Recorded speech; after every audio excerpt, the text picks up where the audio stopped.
Welcome to this fourth and final video on how to play Bob Dylan's Tomorrow is a Long Time. In this video we're going to look at some subtleties in the song, my so-called hints, tips and subtle bits. Okay, here we go.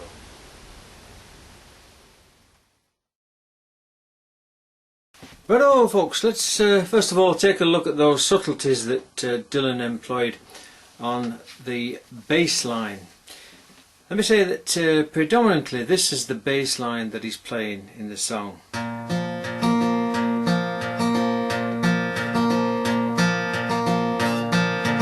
Which is a 1, 2, 3 and 4 pattern. 1, 2, 3 and 4, 1, 2, 3 and 4, 1, 2, 3 and 4, 1, 2, 3 and 4. So he's alternating between the 6th and the 4th strings with his thumb, and then playing the 3rd string on the offbeat after the 3rd main beat with his 1st finger. 1, 2, 3 and 4, 1, 2, 3 and 4, 1, 2, 3 and 4, 1, 2, 3 and 4. Okay.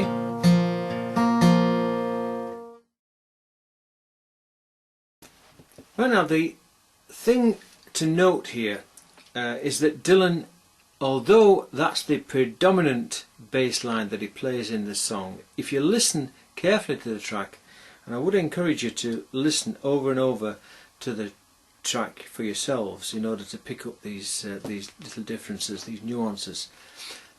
What he does is he varies the bass in that sometimes he leaves that 1st finger out of the equation and just resorts to a 6 and 4 bass line main count. So he's doing something like this.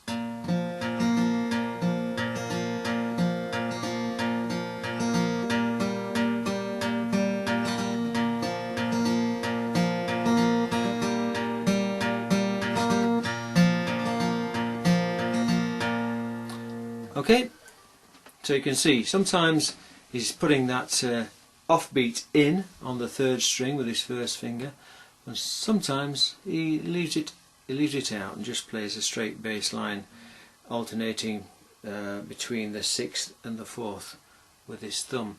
But you'll listen to the track and see if you can pick out when he's leaving that offbeat note out. Okay.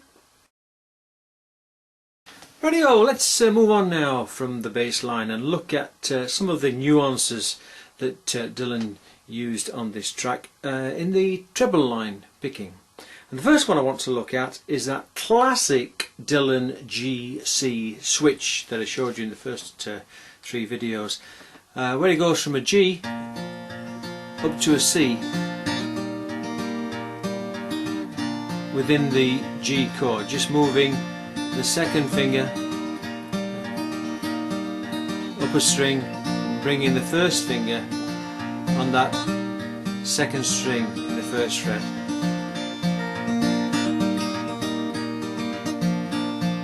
Okay, now so far what I've done is to show that he comes back to the C chord from the D7 at the end of the chorus.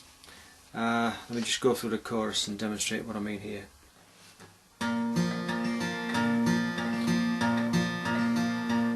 Yes, and only if my own true love was waiting, if I could hear her heart softly pounding, yes, and only if she was lying by me, then I'd lie in my bed once again.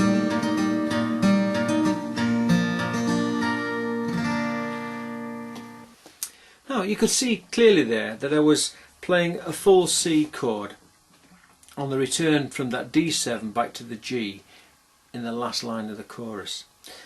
But there are other occasions when Dylan comes back to the G via a C, or at least a partial C. If you listen, you'll hear especially this note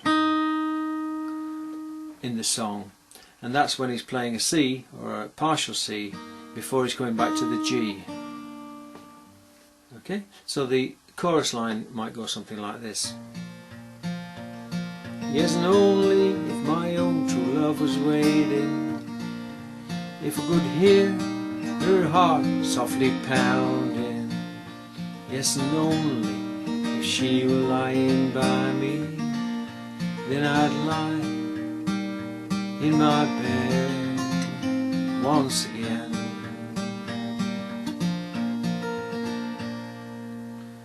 Okay, now I'm playing the first string there. Dylan doesn't actually, but I think sometimes it sounds good if you also include that first string.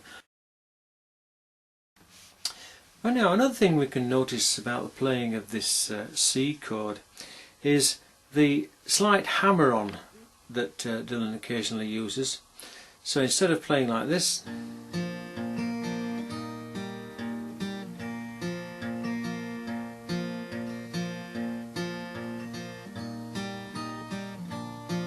then he hammers on.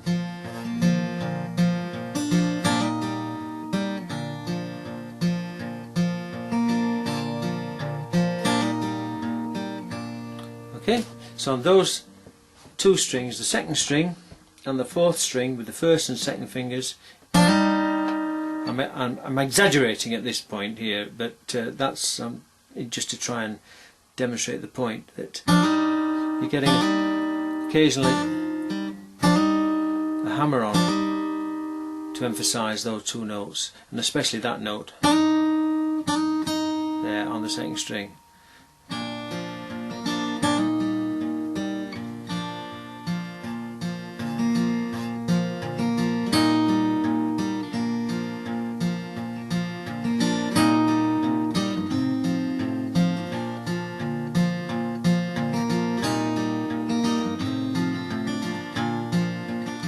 Okay. Another thing to listen out for in this Dylan recording is what I would refer to as the C repeat, or the C chord echo. On the return to the G, he comes back to the C again, and this happens, for example, in the very first line of the song.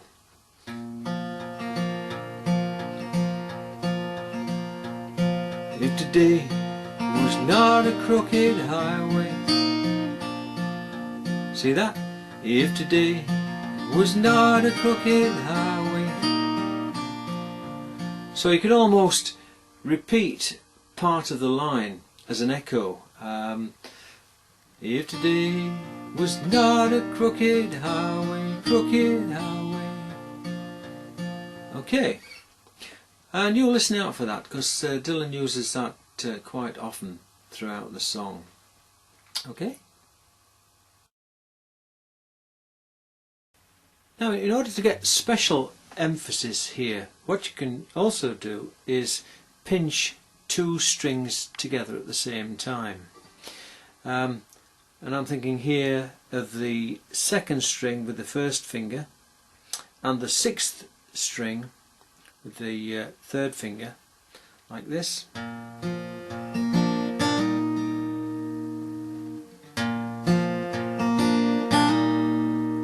See, I'm plucking or pinching the second string and the sixth string as I'm hammering up with the first finger and the second finger on the second and fourth strings.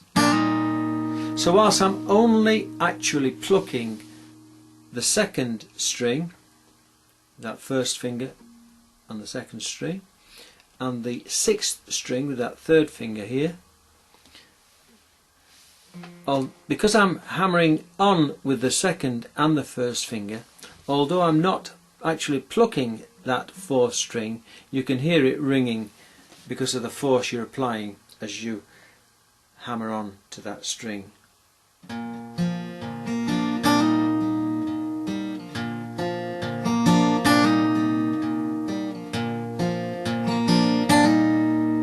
You see that?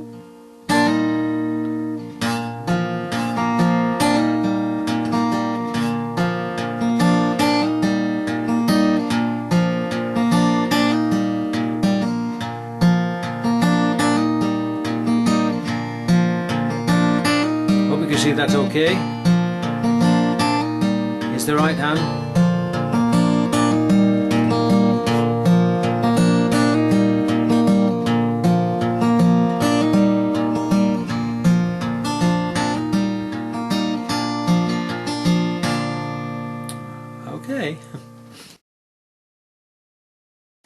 Rightio folks, now the next so-called subtle bit and tasty tip I'd like to run past you is what I refer to as the sort of pull off. Now I've got to be careful here. This was describing right and left hand technique as it relates to playing the guitar.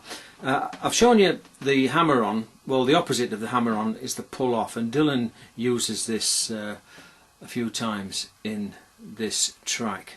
So as well as doing this, he's doing this, pulling off. And it's especially important in relation to that second string. So if you just concentrate on that, pull on, or hammer on, and pull off. Hammer on, pull off. And what I'm doing is actually pulling down slightly on that second string with my first finger as I'm removing it to hear that second note. Okay? And I'm also catching that first string. Can you hear it?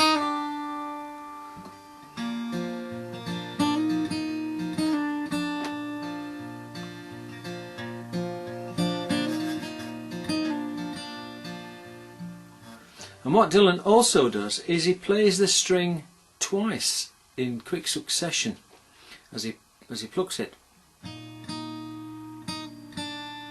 like this.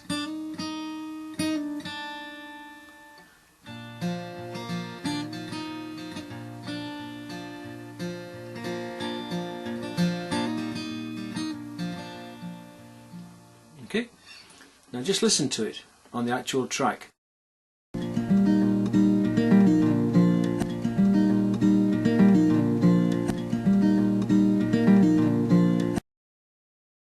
Righto, see what I mean? You hear that? Now what I did there, of course, was just take a tiny piece of the song and copy it and repeat it a couple of times, just so you could see or hear exactly what's going on there. And if Google's copyright protection software picks up on that as a Dylan track, I shall be amazed, if not to say gobsmacked. And I think I'd find it a bit scary, to be honest. Anyway, don't get the idea that Dylan does that all the time throughout the song. He doesn't. If you listen to the track carefully, you'll hear that he just uses that now and again. And that really is the beauty of Dylan's guitar playing, I think, on these, especially on these early tracks, in that he doesn't have one pattern and stick to that pattern repeatedly throughout the song. He varies his technique. You know, and these little subtleties, these nuances, these tidbits that I'm giving you, they occur here and there, and Dylan just has this wonderful way of feeling the emotion in the song and similarly picking the variations on the strings that just go beautifully. Okay, let's move on. Righty folks, now the next subtle bit, I have to admit, I've only just picked up on by listening again to this Dylan track, and I've not picked it up before, I've not heard it before, but what he's doing, and I'm sure he's doing this, well, I'm 80% sure he's doing this, he's playing the C chord and sliding up 2 frets to a variation on the D or D7. And this is a technique that he uses in other songs, of course, but I didn't realise he was doing it in this one. Well, he is.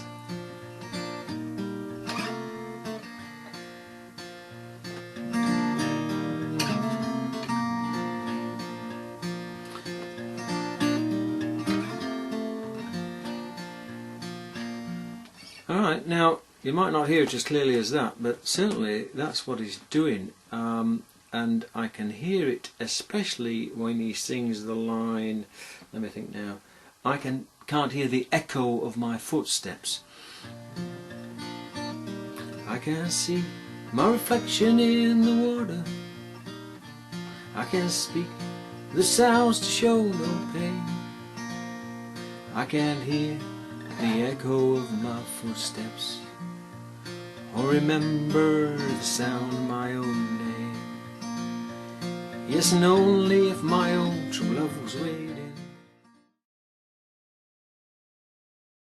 Now, the final tip that I want to put your way is arguably the most subtle of them all, and it's this.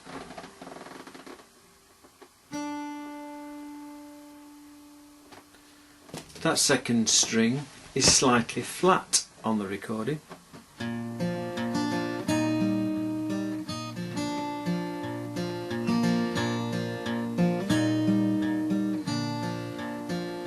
Might even be a little bit flatter than that.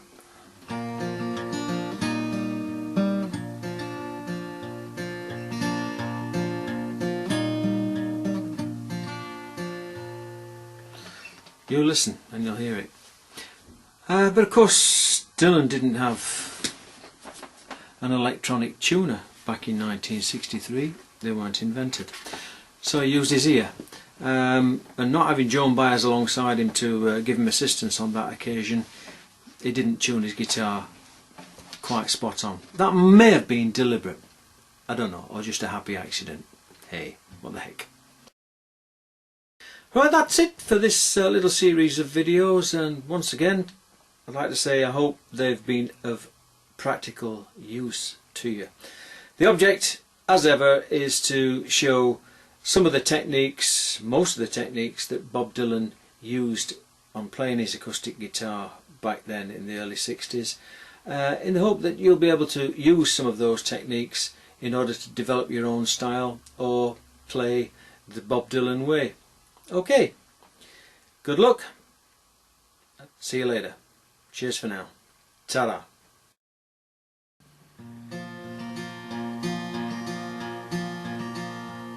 If today was not a crooked highway, if tonight was not a crooked trail, if tomorrow wasn't such a long time, and lonesome would be nothing to you at all. Yes, and only if my own true love was waiting, if I could hear her heart softly pounding, yes, and only if she were lying by me, then I'd lie in my bed once again.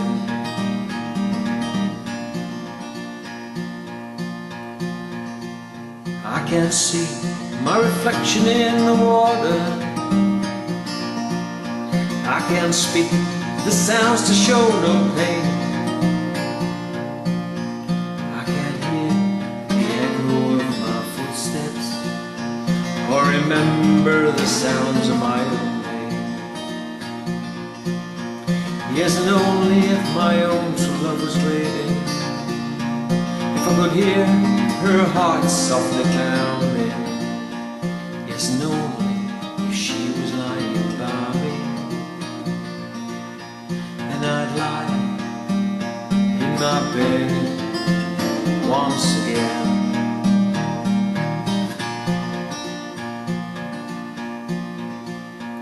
There's beauty in the silver singing river, there's beauty in the rainbow in the sky, but none of these and nothing else can touch the beauty that I remember in my true love's eye. Yes, and only if my own true love was waiting, if I could hear her heart softly pounding,